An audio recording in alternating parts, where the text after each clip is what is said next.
Welcome back to Ultralife Today. Guess what? This is week 2 with Dr. Royce Vargas. Dr. Royce Vargas from vargaswellness.com. vargaswellness.com. Guess what? An electrophysiologist, a doctor of osteopathy, board certified in cardiology and in functional medicine.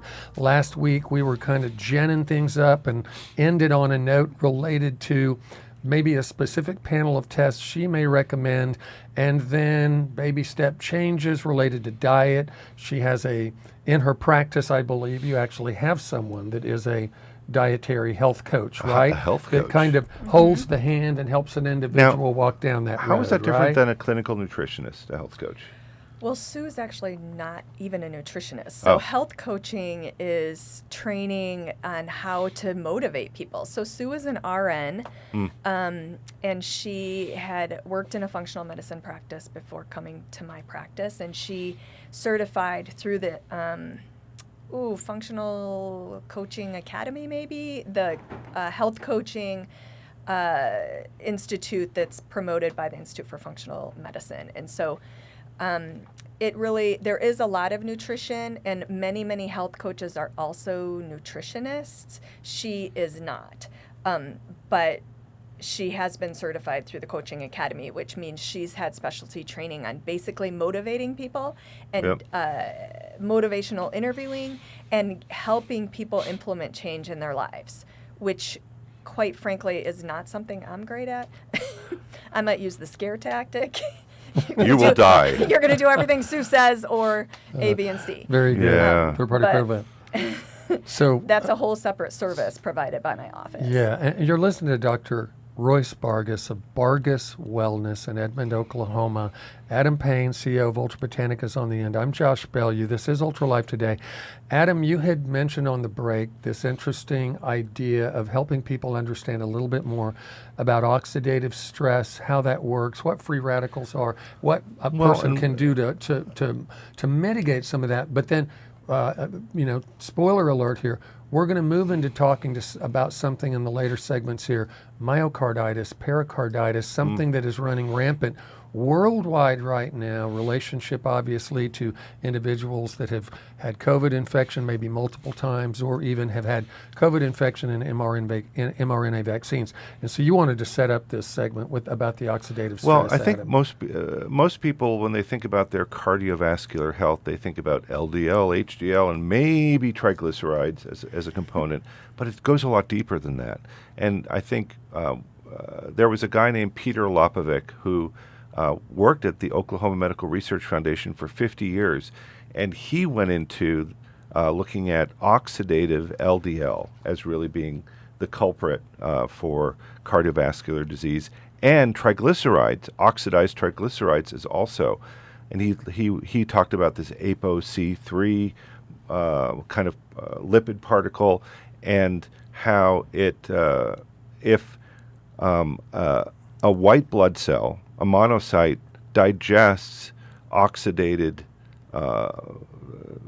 lipids, that it turns into foam cells, right? Mm-hmm. And so can you maybe educate us on this? Because I'd only have a rudimentary understanding of it, but there is this incredible connection between oxidized lipids and cardiovascular disease, and how that's really more the culprit than this generalized idea of LDL, HDL, and LDL cholesterol, and kind of reduce the amount of cholesterol that we're taking into our diet. And maybe you'll do some myth busting here. I'm looking at what Adam was saying and looking at your face. It'll be interesting. Yeah. So I mean, there's no one thing that's like this is the problem. Right. Oxidation is one of many problems. LDL, like that number, quite frankly, isn't even on the list. I review it with patients because they want to know that number, but if you're thinking about, quote, bad cholesterol, apolipoprotein B is a way better marker. It costs the exact same, I think, roughly, to do that test. It's just not done in the conventional world because it wasn't tracked in studies looking at drugs that lower cholesterol, wow. we use the LDL. And so that's the thing that everybody wants to know. But that's the least predictive marker of what is your risk for cardiovascular disease. Mythbusters. What? The least predictive The mark. least predictive. Myth I busting. mean, I love it's it. better than your thyroid stimulating hormone, but when you're thinking of lipids and fractionating lipids and looking at the particle, the LDL, So, I care little about that. so help us understand what is really happening in our bodies that is the progression of cardiovascular disease. What's really going on? And I know it's not complex at all. I mean, Yeah, and it's, I'm not going to really get into the weeds Right. of all of the like cellular But, I mean, biochemistry, but basically your cholesterol can be in these large fluffy particles which just bounce around inside the vasculature and never make their way into the arterial wall, or you can have these teeny tiny particles of varying compositions, some of which are particularly atherogenic, and they make their way into the arterial wall, which is what is called the plaque, which gets more and more and more, and the artery gets more narrow and narrow and narrow, and you ultimately will have symptomatic angina. Now, that's not what causes a heart attack, which is the second myth buster. A heart attack is when you have typically, most commonly, like 40 to 60% blockage. It would never cause you any symptoms in your normal life, even if you went out and tried to run a marathon.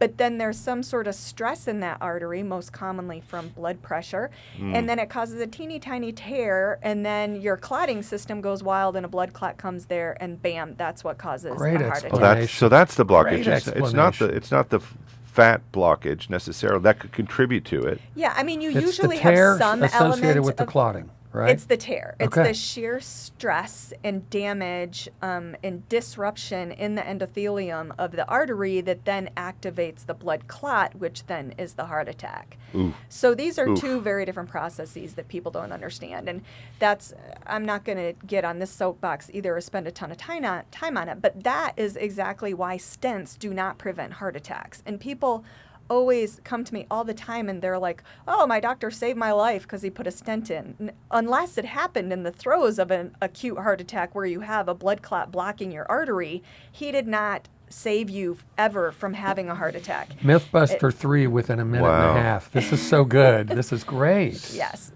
So let's get back to your question, oxidation, Adam. Yeah. So oxidation is occurring all the time in our system. And again, a little bit of oxidation is normal, kind of like we talked about with inflammation. It Right, strains right. the system and makes it stronger. So the Turns it out. mitochondria, as they're making ATP, they create this exhaust, They right? create free radicals, for sure. Absolutely. Right, and that's normal. That's part of... That's normal. Right.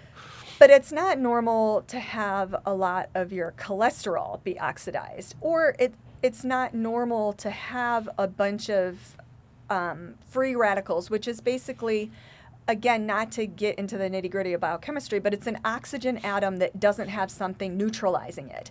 And oxygen by itself is a negatively charged particle, and it's dangerous. It damages DNA, it breaks down cell walls, it's a problem. And so what our body is basically always doing is turning these things into water.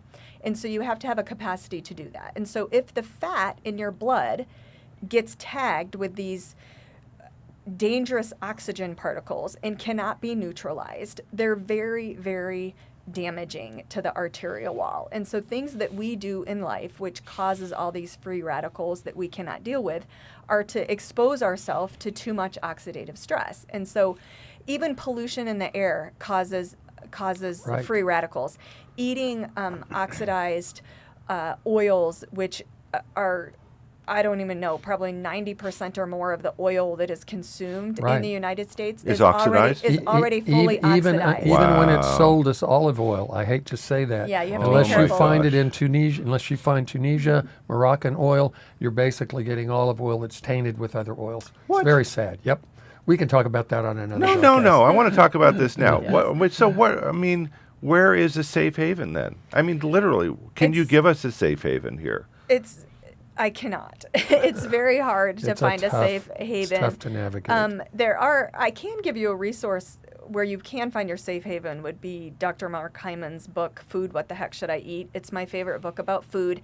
And he does have this entire chapter on oils. It's super enlightening. It's very science oriented. So, if I your like the eyes geeky roll, stuff. and yeah, you will love it, Adam. A lot of people can't really tolerate that level of science. But there is this summary that's basically like, eat this, don't eat this. And he, I believe, if I recall correctly, does go through a couple of vendors that... I think he names some names that they've vested. Yeah, you can trust they've vetted, I'm sorry, their yes. coconut, their olive. Yeah. But you plant seed oils. First of all, they're not plants. It will say that it's vegetable oil. It is not a vegetable. It is seed highly oil. refined and oxidized seed oils. Yep. Soybean oil, canola oil, Rapeseed. vegetable oil, rapeseed, grapeseed, corn. You should never, ever consume these. And they're in every restaurant you go into, and they're in every box and bag that you buy at the It's grocery everywhere. store. I mean, I don't, but so I should. Which oil should we consume? I mean, seriously, Sure. if everything is tainted, I probably walk into Walmart and you'd say, well, none of this stuff.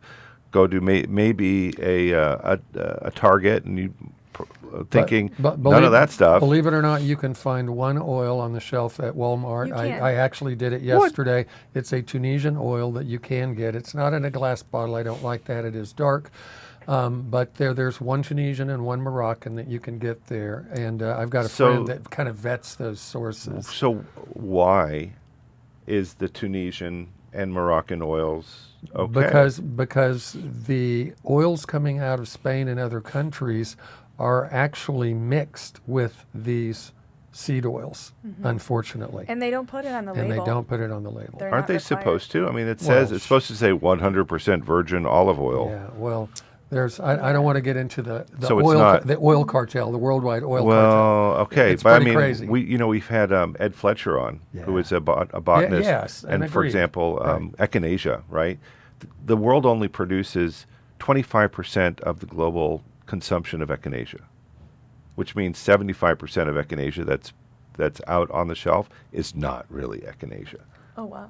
That's horrifying. I know it's. I mean, It and so I isn't. mean, this is as So- horrifying as what I'm yeah. learning about oils. So Tunisian, Okay, so Moroccan I'm oils. going to are- go through the oils, what I tell my patients. All right. You can use first cold pressed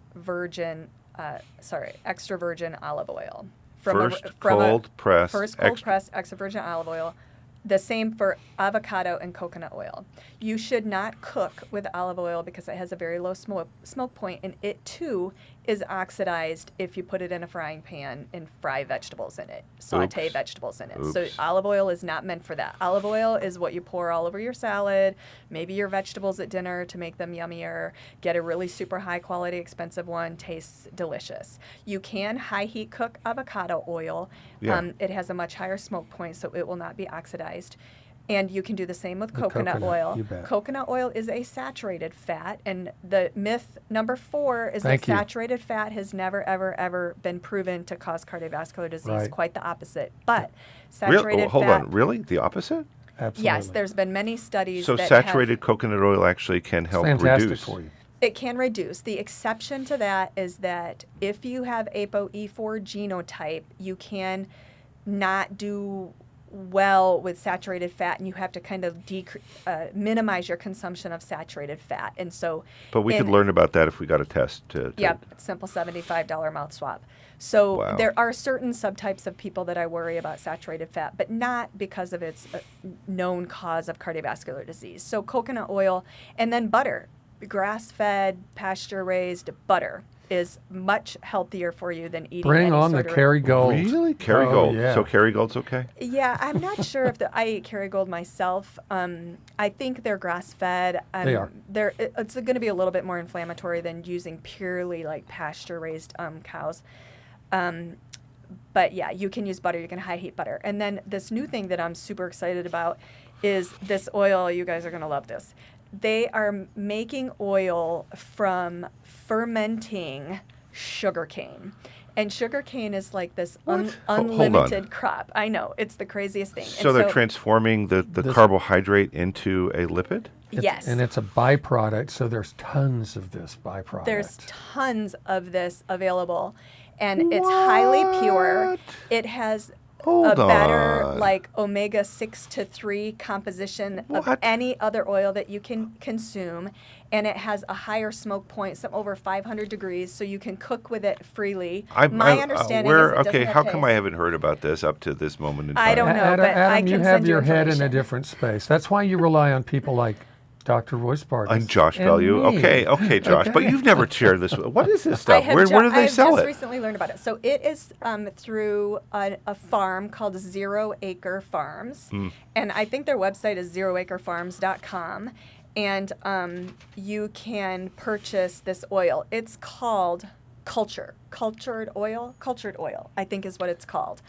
I am currently waiting on my order, so I have not tried this yet, but I think that it's going to be like a game Well, changer after this when it comes podcast, to oil. it's just going to blow up worldwide. We Yeah. should have an affiliate code. Yeah, we need one. Listen, we're moving into our last segment here. Coming up, we are going to talk a little bit about AFib. We're going to talk about myocarditis, pericarditis.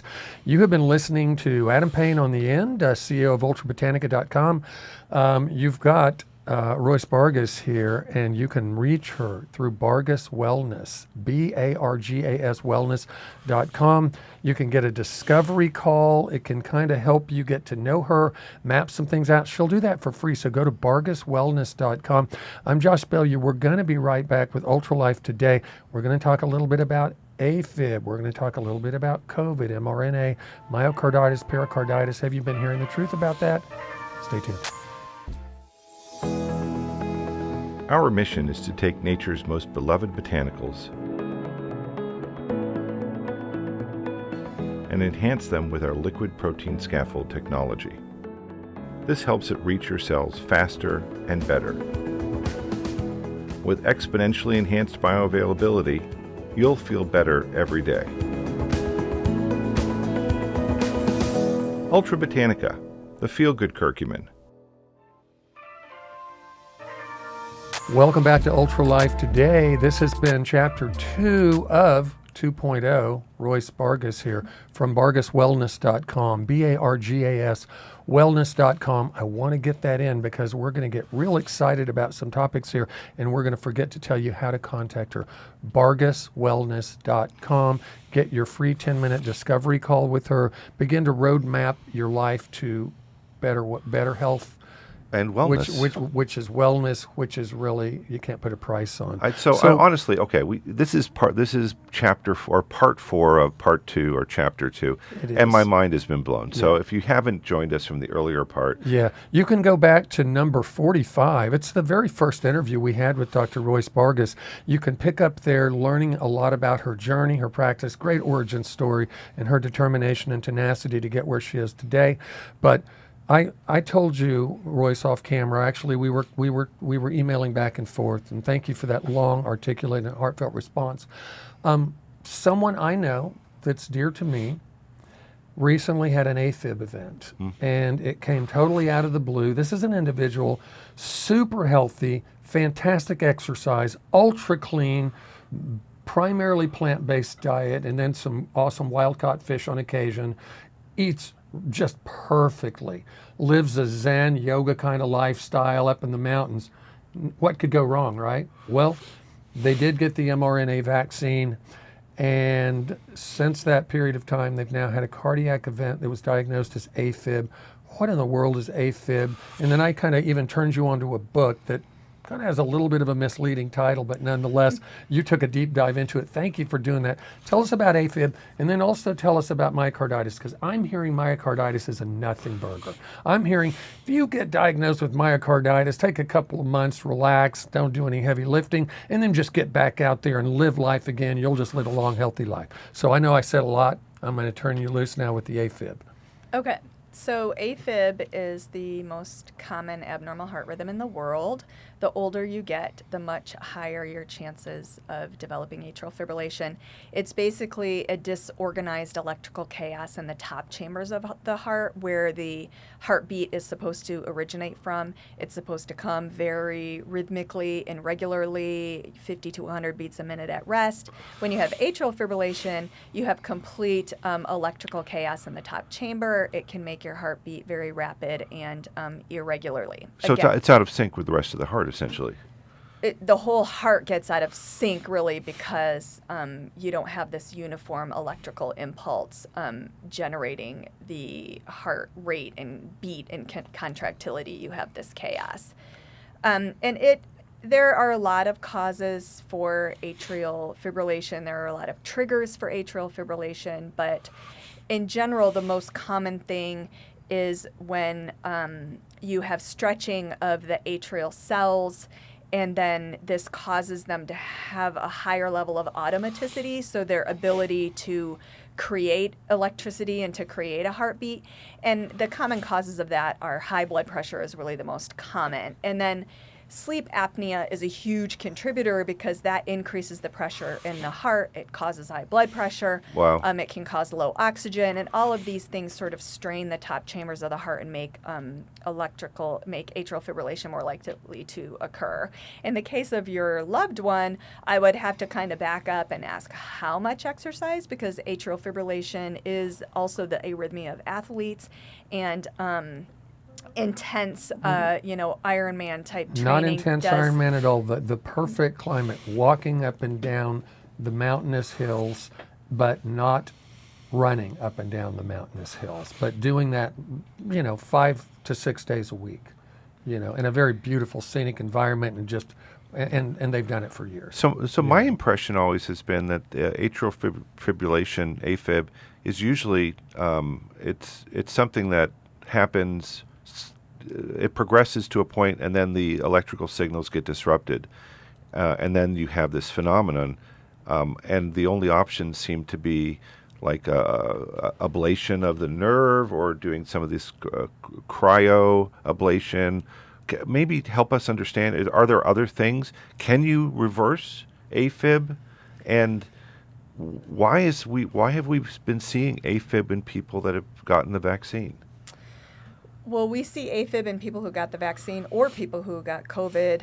I have found in my practice the most troubled patients from cardiovascular and all other things that go along with COVID and the vaccine occur in people who got both. They got the vaccine, then they had a bout of COVID, and then they got another vaccine. Both COVID and the vaccine are intensely inflammatory, and if you just bombard your system with one inflammatory insult after another, then there's a risk of a lot of things, and atrial fibrillation is one of them. Wow. As far as treatment for atrial fibrillation, again, we could spend an hour on that alone, but there are medications to treat atrial fibrillation.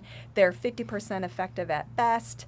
There is an invasive approach to treating atrial fibrillation with ablation that can be done with radiofrequency or with cryoballoon, and there's actually even an open chest surgical procedure that can be done, but that was the first thing that was ever done from a surgical or ablative standpoint for atrial fibrillation. So there are ways to do it. Will you always have a slightly higher risk of having AFib than somebody who never had AFib? Absolutely. Can you change those cells in the heart to make them not so high in automaticity to decrease your likelihood of having AFib?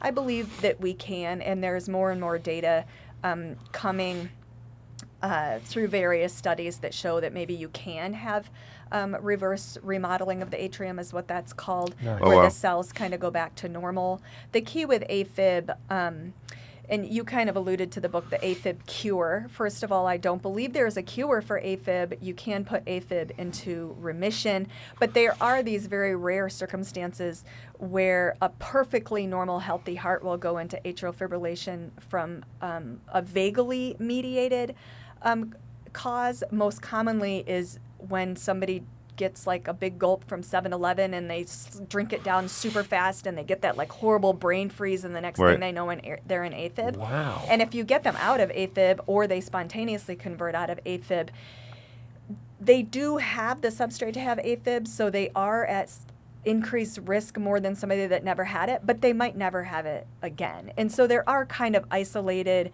instances where people can have an episode of AFib during an extreme circumstance, and then they may not have it again ever, or for 10 years or however long until they have their next So episode. you're implying then that if your electrical rhythm becomes disruptive and you're in AFib, you can what's it called? Not reversing. Cardiovert them, and then you get back to a normal rhythm.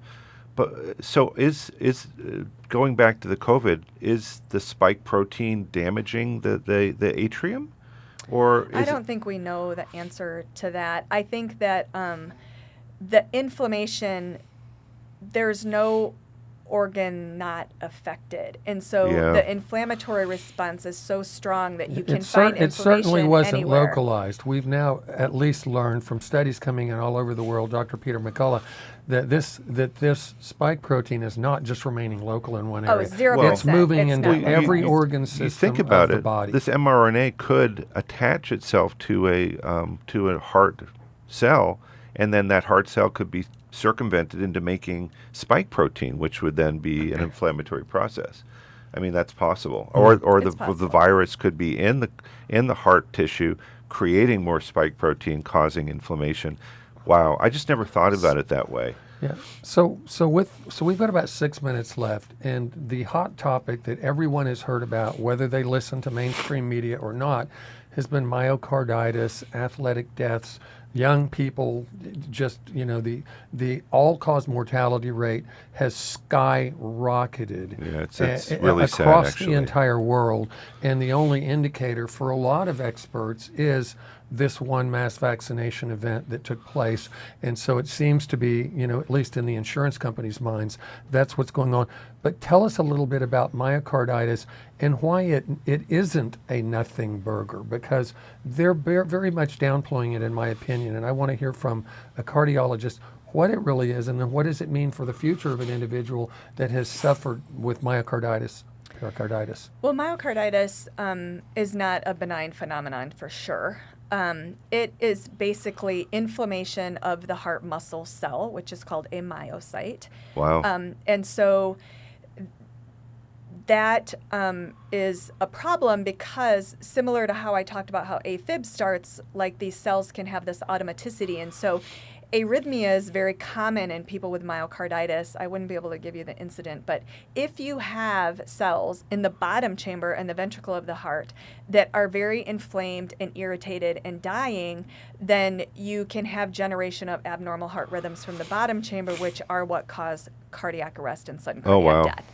And so there is an increased risk of that if you have significant inflammation in your heart muscle. And so can it go away? Absolutely. But we don't know, without actually doing biopsies or post-mortem analysis of the heart muscle cells from people who die, we don't know how much of it is resulted in scar tissue. Yeah. And the origin of abnormal heart rhythm is scar. And therefore, when we ablate a heart, we are creating scar scars, to get rid of one rhythm, but it's at the risk of increasing arrhythmogenic substrate to have more arrhythmias, abnormal heart rhythms in the future.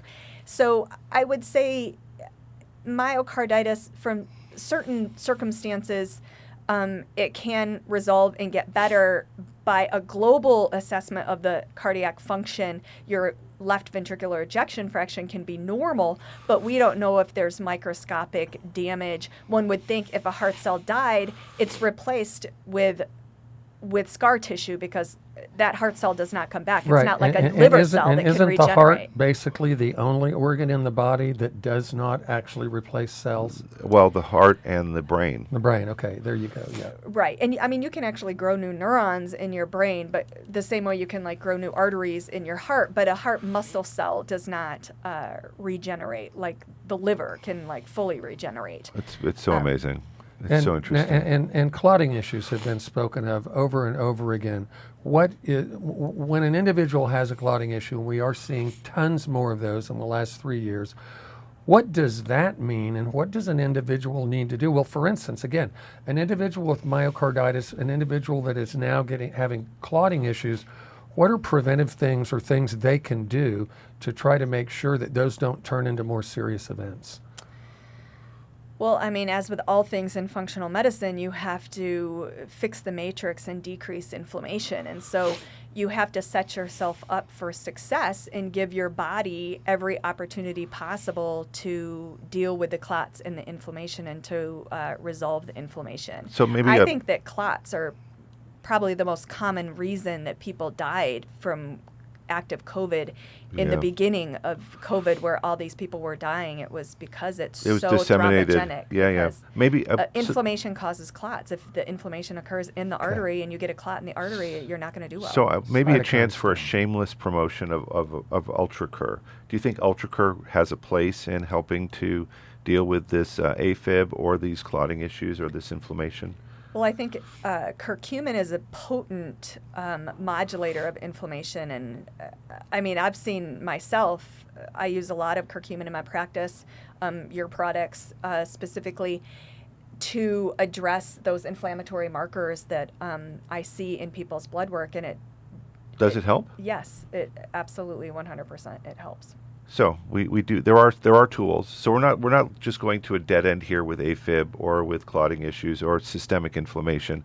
It's we've talked a lot about diet today as a way to help mitigate inflammation, and we have some great new tools. I guess with this this oil that's artificially it's called cultured oil. oil. 0 Acre Farms. Yeah, we definitely have to look into that, and I'm going to buy some Tunisian. Olive Tunisian oil or Moroccan. Moroccan. Yeah. And what about the avocado oil? I've actually Or metal. I've got 2 brands that a good friend of mine has vetted, and only recently, Adam, I wasn't holding out on you. Only recently have I learned about the Tunisian Moroccan, actually within the last 72 hours. Oh, really? Yeah, and this guy's taken a huge deep dive because he has relationships internationally all over the world. So we'll even mention those brands on future podcasts when I get to my notes. Let's give one last non-shameful plug for Dr. Vargas here, and absolutely. And so once again, Adam Payne on the end, CEO of Ultra Botanica, lead inventor of the unique technology that we employ to be able to take polyphenolic compounds like berberine, curcumin, quercetin, EGCG into the bloodstream at these beautiful elevated levels where you can experience, like what Dr. Vargas said, the lowering of those overall inflammatory markers in the body. This is Royce Vargas we've been talking to today. BargasWellness.com, BARGAS Wellness.com.